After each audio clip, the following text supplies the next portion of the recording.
ओहो, हे बघा किती मस्त फुलतोय हा पापड. एकदम बाजारात मिळतात तसे, पण घरच्या चवीचे. सगळ्यात भारी म्हणजे हे पापड फक्त बटाट्यापासून बनतात आणि वर्षभर स्टोअर करून ठेवू शकता.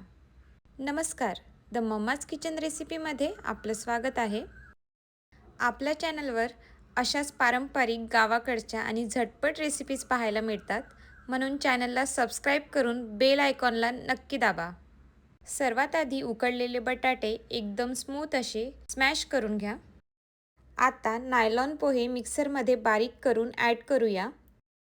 यानंतर शिजवलेली भगर घाला. आता साबुदाणा हलका भाजून घेऊया. भाजलेला साबुदाणा पटकन बारीक होतो आणि पापड खूप छान फुलतात. मिक्सरमध्ये बारीक करून तोही मिश्रणामध्ये ॲड करा.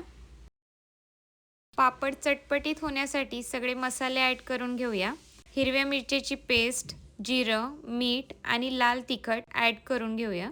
सगळं छान मिक्स करून मऊसर डो तयार करून घेऊया. लाल मिरची पावडरमुळं रंग पण भारी येतो आणि टेस्ट पण. मिश्रणामध्ये जिरं अख्खं वापरा, त्यामुळे पापड खाताना मस्त फ्लेवर येतो. डोचे छोटे छोटे गोळे बनवून घेऊया. पापड लाटण्यासाठी मी इथे प्लास्टिक पेपर घेतला आहे. त्यावर फक्त थोडंसं ऑइल लावा. जास्त ऑइल लावू नका, नाहीतर पापडाला तेलकट स्मेल येऊ शकतो. आत्ता गोळा ठेवून प्लेटने प्रेस करूया. बघा किती परफेक्ट गोल शेप येतोय. जर तुम्हाला अजून पातळ पापड हवेत तर हलकंसं लाटून घ्या.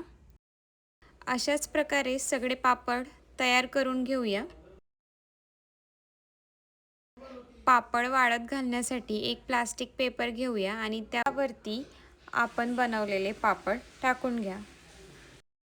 हे पापड वाळवण्यासाठी खूप कडक ऊन लागत नाही. घरात हवेत ठेवले तरी 2 ते 3 दिवसात छान सुकून जातात. बघा किती सुंदर रंग आलाय. एकदम बाजारात मिळतात तसे.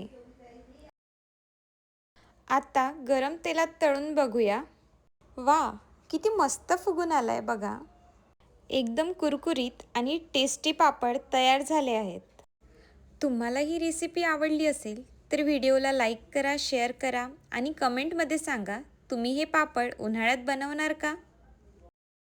पुन्हा भेटूया अशाच टेस्टी रेसिपीसोबत. तोपर्यंत हॅप्पी कुकिंग.